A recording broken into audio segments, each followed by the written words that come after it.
Wednesday, July the 1st, 2020. Welcome to Ajax Downs, and hopefully we're going to have a great day of racing. We've got 9 races on tap. I'm your host, Nick Kukas. My co-host, Jennifer Morrison, is out there somewhere. Jennifer, are you with us today? It's Canada Day. Yes, Canada Day. And how old is Canada, Nick? Oh, God, I was afraid you were going to ask me that question. It's got to be 140? 153. I was off by a little bit. Well, you know what? All I'm hoping for is first half of this year has not been all that great. I'm hoping we have a second half of the year that's a lot better. We're going to have fans back here hopefully one day, and they're going to be able to enjoy a great card of racing. And we do have a great card of racing today. We've got a feature race today, the 7th race on today's card, which is the Maturity, running for a purse of $31,000. But let's start it off because we've got 9 races to go through. First race is a maiden event for 2-year-olds going a distance of 250 yards. I went with the 5-horse Whiskey James, Tony Phillips riding for Bryn Robertson. 15-1 in the morning line. I don't think we're going to get 15-1. I'm just hoping the Bryn Robertson horse is ready to go today.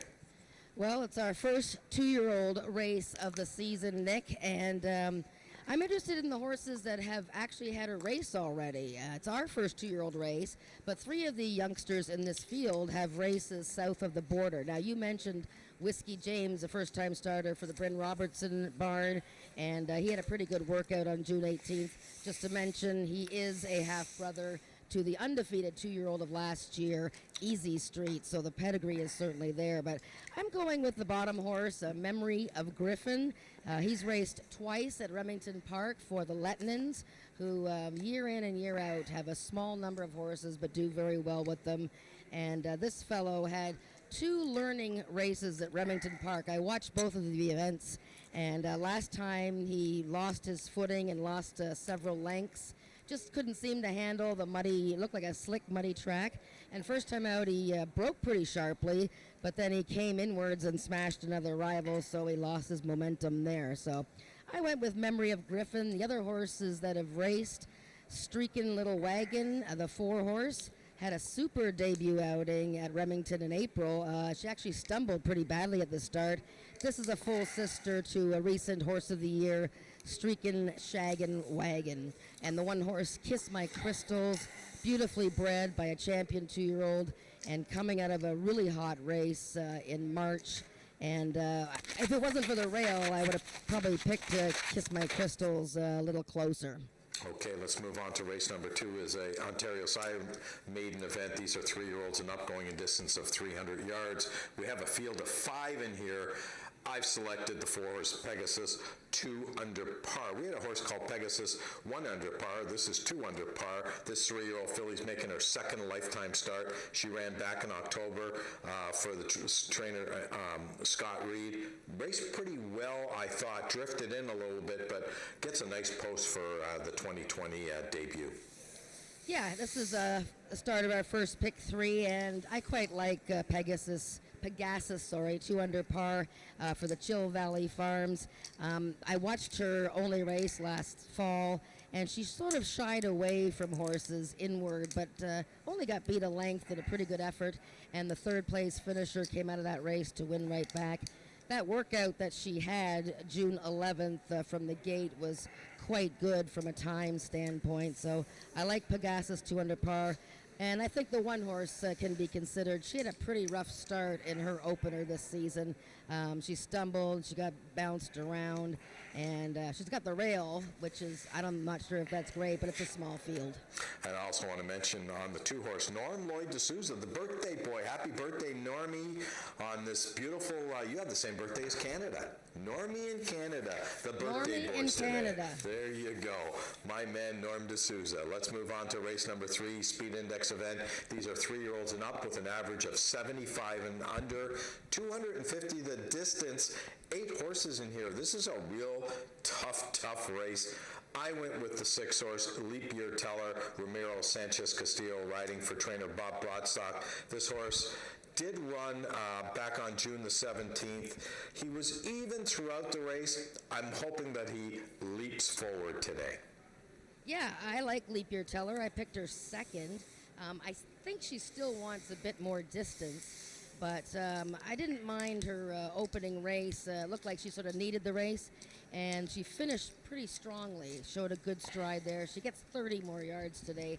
But I'm going with Bodacious Miracles for the Rick Kennedy Ed Walton combination, which has been so strong this season. Forget about her first start of the year. She had a slow break from the gate and never got involved. So, yeah, I like Bodacious Miracles. I loved her maiden win last season when she beat horses like Phil Jefferson, who's come back to win twice. Yeah, I went with the other Rick Kennedy horse for second. Brian Bell riding for owner-trainer Rick Kennedy. Of course, the horse is named after me, just as sweet as me. You know, Rick Kennedy's horses both look good, and I know there's some talk that maybe Brian's on the better one. I think Just As Sweet As Me is probably the better horse, but I don't think he's going to get up going 250 yards. This horse took quite a few races to get going last year. Once he did, he ended up the season with 2 victories. He's just going to have to hurry, I think. Okay, race number 4 is an allowance event. These are 3-year-olds and up, which have never won a race going 110. It is the Gridiron Gallop. Normally what I would say right now is if you're on track, we usually have a big crowd on Canada Day. Come on down to the apron, watch this horse start in front of you, end in front of you. It takes about 6.8 seconds, but we can't do that. I mean, you got to watch it either online or at home through HPI, and what I would suggest is when they get in the gate, don't blink, because this race is going to be over quickly. And needless to say, this is all about who gets the best start in here, Jennifer.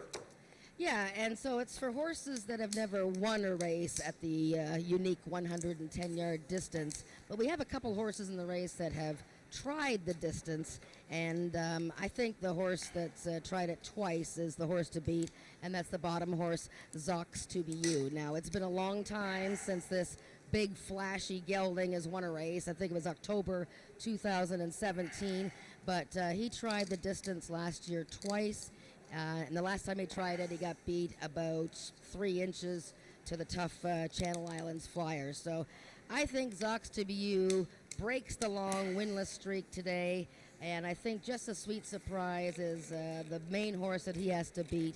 She's a consistently good filly. I mean, look at her season debut. She was 4th to Had to Be Ivory.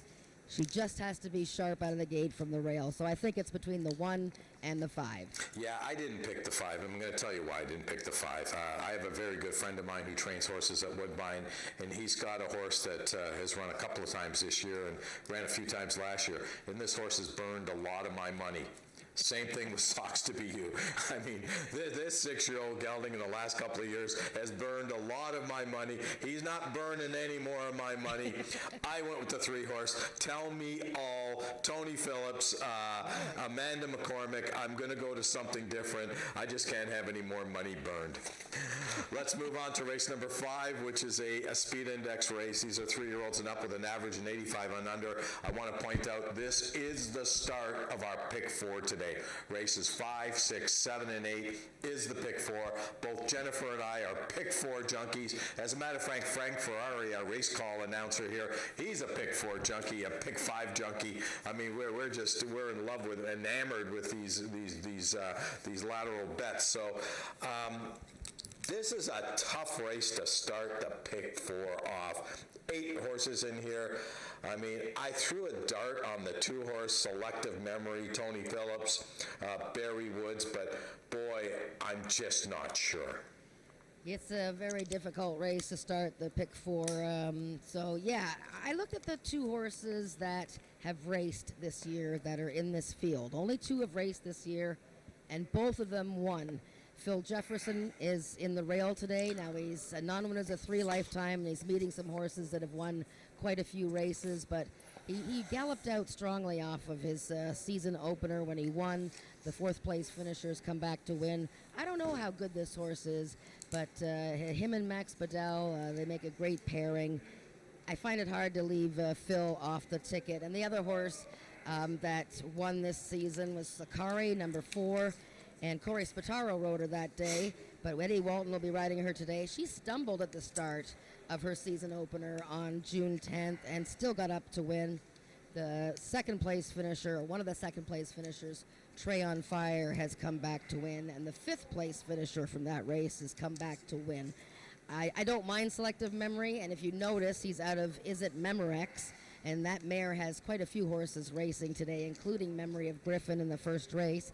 And I think It's Sweet to Be First has to be considered. He's a consistently good gelding who was beaten the nose in his first start of 2019.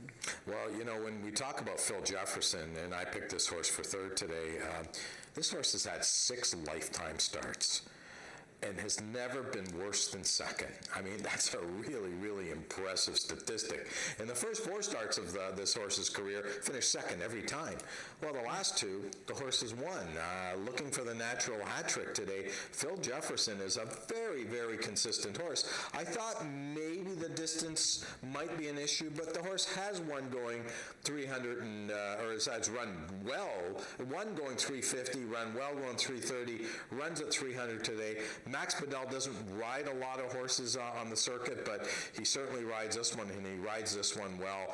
Very, very tough race. The other horse I just want to mention a bit, I didn't pick, but maybe the 7 horse, one of my favorites is the name of the horse, not one of my favorite horses, trained by Tom Dunlop. This 4-year-old mare shows 3 lines, and these 3 lines are all real good. Of course, they were all last year. Corey Spataro in the saddle today. Yes, she was a private purchase by Rick Crispy from the Robertson barn. And yeah, she could be any kind of filly as well. Just the one work. I'm going to watch her this time. Should mention the bottom horse, Chicken Pink, is trained by Sean Slater, who also celebrates a birthday today. Very significant birthday, his 50th. You know what? That's a double whammy with Chicken Pink. That's Sean Slater's birthday and Norm Lloyd D'Souza's birthday. It's the birthday boys. I mean, how can you leave that horse out? You've got to use Chicken Pink in your pick. I think we have to use her now. Yeah, hunch play. You just have to. I mean, there's no question about that. All right, let's move on to race number 6, which is an allowance race. These are Ontario Sire 3-year-olds and up, which have never won 3 races lifetime. Again, another race, I know it's a compact field of 5, but another race that I struggled with. I ended up going with Fireball X15. I'm not really sure why. Really, the more and more I think about it, the more and more I look about it. I think I like my second pick better right now, Rowdy and Bodacious. I think this horse might benefit from the outside. Yeah, it's for the second leg of the pick 4. I didn't pick Rowdy and Bodacious, but the more and more I look at him, I think he looks like he has a pretty good chance. A trial winner last season and finished 8th in the Peacock Futurity, making his first start as a 3-year-old for Scott Reed. I like the 2-horse Mom's Extravagant Heart. He really came to life last season with 2 wins and 4 seconds for Chantal Bourgeois. Yeah, I'm not sure if he's going to be ready for his top effort right off the winter layoff. And Spark a Winning Shake, forget about his season opener. He just had no chance. He broke slow, then he was squeezed back. He's a lot better than that. So don't ignore the big gray horse with Tony Phillips. Okay, let's move on to the 7th race, the feature race on today's card of racing. The 8th running of the Peacock Maturity, 31,800 the purse today. Boy, this is going to be an interesting race. Had to be Ivory, who's coming off a victory this year, draws the 1 hole again. So this race will be tougher for him than it was last time. And well, I know you want to see a replay too. Yeah, it all depends on how you look at his season opener. Had to be Ivory. He's the horse of the year last season.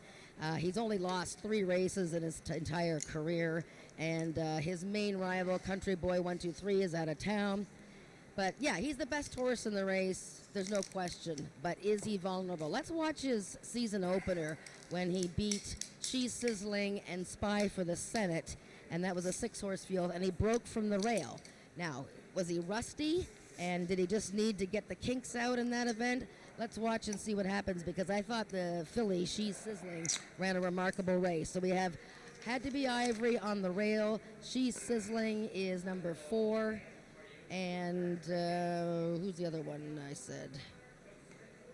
Spy for the Senate on the far outside. So here, Tony Phillips going to work on Had to Be Ivory on his wrong lead, right till the middle there, switched over to his proper lead. He did gallop out pretty strong once he had switched over to his proper lead.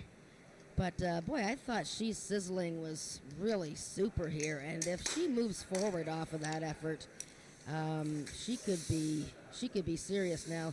And Spy for the Senate, he closed well.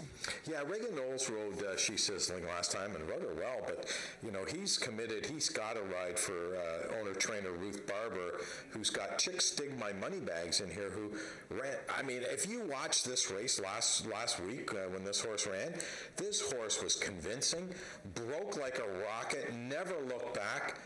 I didn't pick the horse, but again, the more and more I think of Chicks Dig My Money Bags, maybe this is the horse, and maybe I'm missing something. Well, I was laughing today because, Had to Be Ivory's arch rival is Country Boy, the only other horse that Ruth Barber owns. This is her other horse, Louie, Chicks Dig My Money Bags, and that win last week was absolutely jaw-dropping. It says a length and 3/4. It could have been like 3 lengths, who knows. And notice that last year, Ruth did the same thing with Chicks Dig My Money Bags, ran him May 5th, he won, and she ran him a week back, and he won again. She wouldn't run the horse unless she thought he was bouncy and ready to come right back. So, yeah, he's dangerous. Oh, no, the horse won for fun. The other horse I do want to mention in here, who I think is a really, really nice horse, is the 6-horse Maryland Magic. This is a horse that won 3 races last year, 9 of 28 lifetime, and has banked quite a bit of money, a little over $80,000. Jason Pascoe, who's not off to the start that I thought he would be. I thought he'd be a little bit higher in the win end, 20 starts, only 3 wins at this meet. But this is a horse that's pretty consistent. Question mark, of course, maybe the distance, but then when you look at the distance record, he's 2 for 3 going 300 yards. Yes, well, Maryland Magic, he does double duty. He has lots of foals on the ground now, so he'll be having babies at the races soon. So he enjoys his time frolicking in the paddocks, and then it's time to get back to business. He's had 2 super workouts this season. As he's gotten older, he's 6 years old now, I think he likes a little bit more distance. So I think he'll be putting in a bit of a late run, and I would use him in your tries and supers. And the last horse I just want to mention in here is the 7-horse Country's Coming Back, who, had a spectacular year last year, winning 3 out of 7, 11 out of 34 lifetime. But he was not good first time out. I'm not sure why, but I don't know if in that race, I don't remember, Jennifer, you correct me if I'm wrong. Was Ralph Pearson the trainer that day and we've just switched to Don Reed? Yes, Ralph was listed as trainer last week of his own horse. The horse had a slight bobble at the start, and if you know this horse, he always takes 1 or 2 races to get rolling. I mean, remember, they're standing in the snow, and, they're goofing around for months and months and months, and even longer this year, so I'll give him a pass. I might even wait 1 more race. Yeah, because he wouldn't shock me if he won. I mean, he is a nice horse. There's no question about that. Let's move on to race number 8, an allowance event. These are 3-year-olds and up, which have never won 2 races lifetime. A field of 6, but we've got 2 horses coming off very impressive races last time. We've got the 3-horse Tempting First Dash, and of course the 5-horse BF Classy James. And you know what? Let's throw in the 2-horse. Up your bet. There's 3 horses in here that have run real well. Well, Up Your Bet ran a remarkable race last time, considering all the antics he got up to. I'm going to show you his race. Now, you're probably not going to see the part where he actually breaks through the gate. He is in post number 4, so the yellow there, and he actually stumbles just after the start there. And he was all washy. He had broken through the gate. They had to put him back in the gate. He got all sweaty and messed up. And look at this horse. He still runs super to be second to a horse that was the big favorite. So watch the 4 here. Bobbles right there. Just, a misstep. I thought it was an extraordinary effort. And he's a major contender for the last leg of the pick 4. I picked BF Classy James because his maiden win here was so impressive. Helen Van Eyck was a passenger on this horse. He just won so easily with an 87, and that race has already produced the next out winner, B65, who was a bit of a price winner recently. So I think BF Classy James, Up Your Bet, two of the top contenders in the 8th race. And Tempting First Dash was not that bad when he won. He won pretty easily first time out this year here at Ajax Downs, coming from Los Al in California. I know the line only says a neck, but it was a pretty easy neck. Brian Bell retains the mount for trainer Scott Reed. Let's move on to the final race on today's card, the 9th race. This is a maiden event. These are 3-year-olds and up. A field of 9, and I'm telling you, this is another tough race.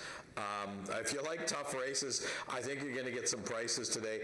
I ended up going with the 8-horse Sweet Night Fever, Corey Spataro, for owner-trainer Craig Spada. Yeah, that's my pick, I believe, as well, Nick. Sweet Night Fever, Black Gelding. A lot of these are 3-year-olds, and they have Peacock Derby dreams. So watch these horses closely. This horse probably should have won his maiden last year in his 3rd start, but he was pretty green and wiped out some of the field. Came back and finished a good 3rd in the rich Peacock Futurity to Easy Street. So it was a fabulous race. I know Craig Spada very high on this horse. They're going to try the blinkers off for his 3-year-old debut. Okay, another horse in here that we both picked in the top 3 is the 7-horse Whiteside. Ed Walton riding for trainer Michelle Woodley, owned by Richard Winsakabi, one of my favorite owners here at Ajax Downs. This horse looks to be a private purchase, raced down in New Mexico last year. Gets his first start for the Michelle Woodley Ed Walton connection.